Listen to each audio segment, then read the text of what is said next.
بسم اللہ الرحمن الرحیم۔ داستان ایمان فروشوں کی سلسلے کی نئی تاریخی ویڈیو پیش خدمت ہے۔ آج ہم جس نئی ویڈیو کا آغاز کرنے لگے ہیں اس کا عنوان ہے یہ چراغ لہو مانگتے ہیں۔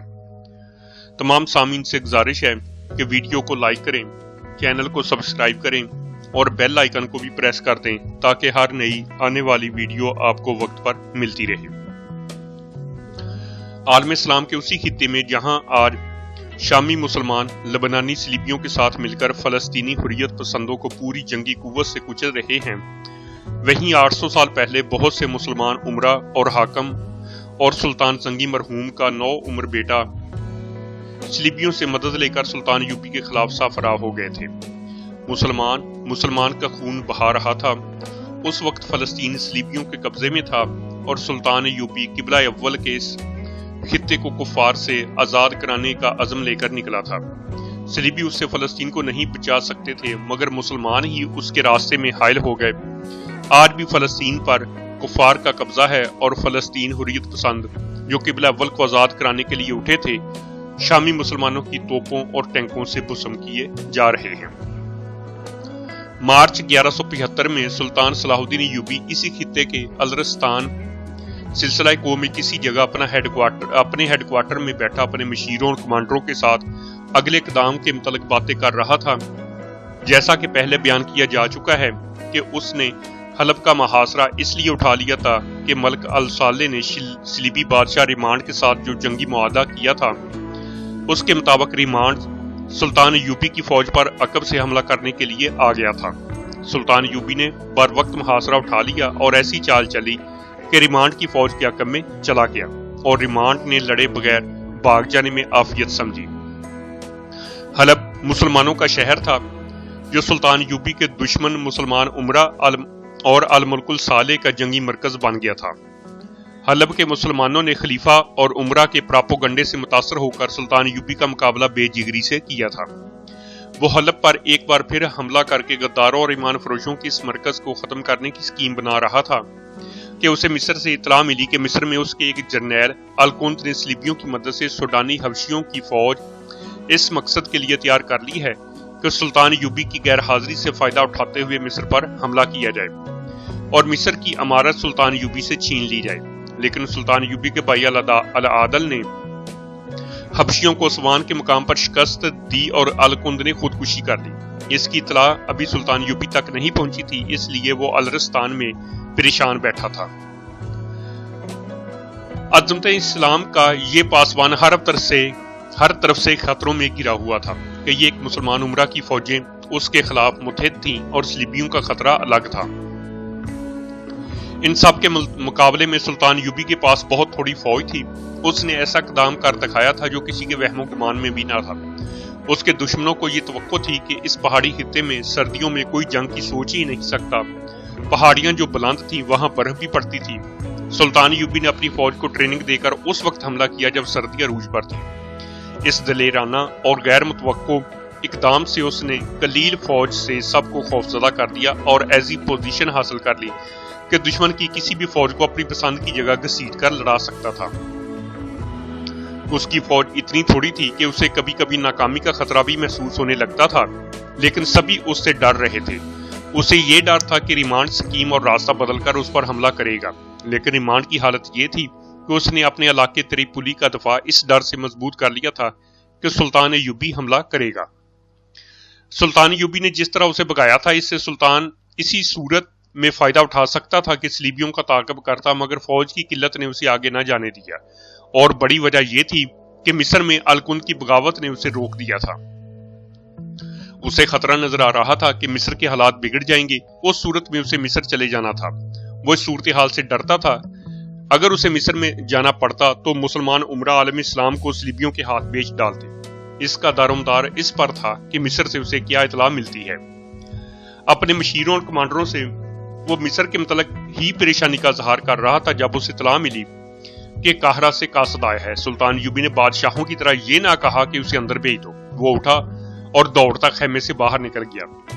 قاصد اتنے لمبے سفر کی تھکن سے چور گھوڑے سے اتر کر خیمے کی طرف آ رہا تھا